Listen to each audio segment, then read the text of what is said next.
Assalamualaikum warahmatullahi wabarakatuh. Kami dari kelompok 10 akan mempresentasikan tentang rekrutmen dan seleksi karyawan. Di kelompok 10 beranggotakan 3 orang: Aminullah dari TI 18G, Irfan Falepi dari TI 18G, dan Riko Fajar Samudra dari TI 18G. Di sini ada pengertian rekrutmen dan seleksi karyawan. Rekrutmen merupakan suatu kepuasan perencanaan manajemen sumber daya manusia mengenai jumlah karyawan yang dibutuhkan, kapan diperlukan, serta kriteria apa saja yang diperlukan dalam suatu organisasi. Menurut Umi Sukamti tahun 1989-2-153 mendefinisikan seleksi sebagai suatu proses penetapan pelamar yang mana di antara mereka direkrut dengan melalui pertimbangan persyaratan-persyaratan untuk dapat diterima dalam melakukan pekerjaan yang baik. Sedangkan menurut Randall S. Sekuler dan Susan E. Jackson tahun 1997 yang mengaitkan seleksi dan penempatan menyebutkan bahwa seleksi adalah proses mendapatkan dan mempergunakan informasi mengenai pelamar kerja untuk menentukan siapa yang seharusnya diterima menduduki posisi jangka pendek dan jangka panjang. Di sini ada aspek-aspek rekrutmen dan seleksi karyawan. Yang pertama, surat lamaran kerja adalah surat permohonan yang dibuat oleh pencari kerja untuk dikirimkan kepada suatu badan usaha atau instansi guna mendapatkan pekerjaan atau jabatan yang sesuai dengan lowongan pekerjaan yang ditawarkan. Yang kedua, surat referensi kerja atau biasa disebut surat pengalaman kerja adalah sebuah surat acuan dan rujukan yang menerangkan bahwa pelamar sudah mempunyai pengalaman kerja pada bidang tertentu. Yang ketiga, tes psikotes merupakan salah satu tahap seleksi kerja yang sering diterapkan oleh banyak perusahaan, baik perusahaan besar atau jenis perusahaan yang masih masuk golongan startup. Yang keempat, wawancara pihak user adalah wawancara yang dilakukan oleh atasan karyawan secara langsung yang nantinya akan berkomunikasi sehari-hari dengan karyawan tersebut.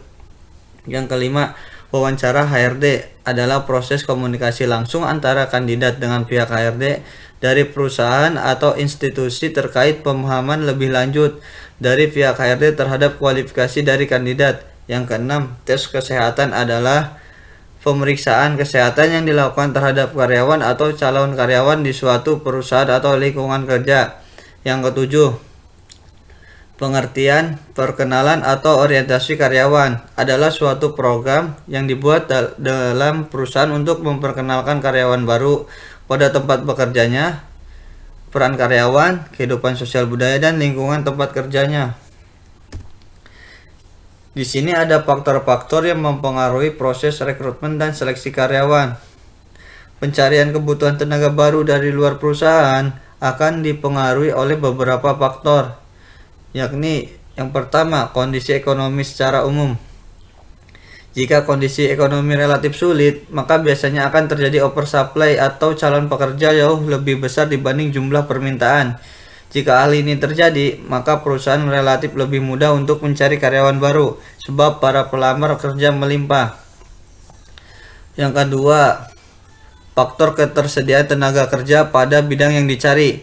Jika bidang yang dicari merupakan bidang yang tergolong langka, maka perusahaan akan lebih sulit dalam memenuhi kebutuhan karyawannya. Misalnya, dalam bidang teknologi komputer atau bidang cellular engineering. Yang terakhir, faktor ketiga yaitu reputasi perusahaan. Suatu perusahaan cenderung akan lebih mudah mencari dan merekrut the best people jika perusahaan itu memiliki reputasi bagus, sehingga the best grade akan berlomba-lomba bekerja di dalamnya. Contoh, Astra dan Microsoft.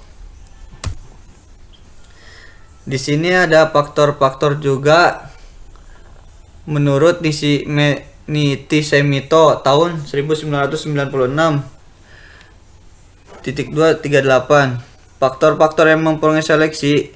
Yang pertama, umur. Umur usia seorang sangat mempengaruhi disiplin, tanggung jawab, pengalaman, kondisi fisik, kesetiaan, Pada karyawan yang masih muda, pada umumnya mereka kurang disiplin, tanggung jawab, pengalaman, dan kesetiaan. Akan tetapi, mereka memiliki kondisi fisik yang bagus. Yang kedua, jenis kelamin. Jenis kelamin mempengaruhi tugas-tugas yang dibebankan pada seorang karyawan. Karyawan wanita diberi tugas yang kurang mengandalkan kemampuan fisik bila dibandingkan dengan karyawan laki-laki. Yang ketiga, kesehatan. Kesehatan dibagi menjadi dua bagian, yaitu kesehatan dalam arti umum, artinya seorang karyawan tidak mempunyai penyakit yang berbahaya dan tidak dapat menular pada karyawan lain. Yang terakhir, tubuh. Tubuh meliputi tinggi badan, berat badan, roman muka, bau badan, potongan rambut, cara berjalan, dan lain sebagainya. Di sini juga ada manfaat dan tujuannya. Manfaatnya, adapun manfaat dari mempelajari rekrutmen dan seleksi karyawan, yaitu 1. Mahasiswa mampu memperdalam ilmu tentang rekrutmen dan seleksi karyawan. Yang kedua, mahasiswa mampu memberikan dorongan untuk lebih banyak belajar dan mendapatkan pengalaman secara insentif, menambah ilmu dalam rekrutmen dan seleksi karyawan. Yang ketiga, mahasiswa mampu menambah wawasan dan pengembangan ilmu bagi penulis dalam menerapkan ilmu pengetahuan yang telah dituntut selama kuliah. Adapun tujuannya, yang pertama untuk mengetahui bagaimana prosedur rekrutmen dan seleksi karyawan. Yang kedua untuk mengetahui kebijakan perusahaan dalam merekrut karyawan. Dan yang ketiga untuk mengetahui tahapan-tahapan pada rekrutmen dan seleksi karyawan.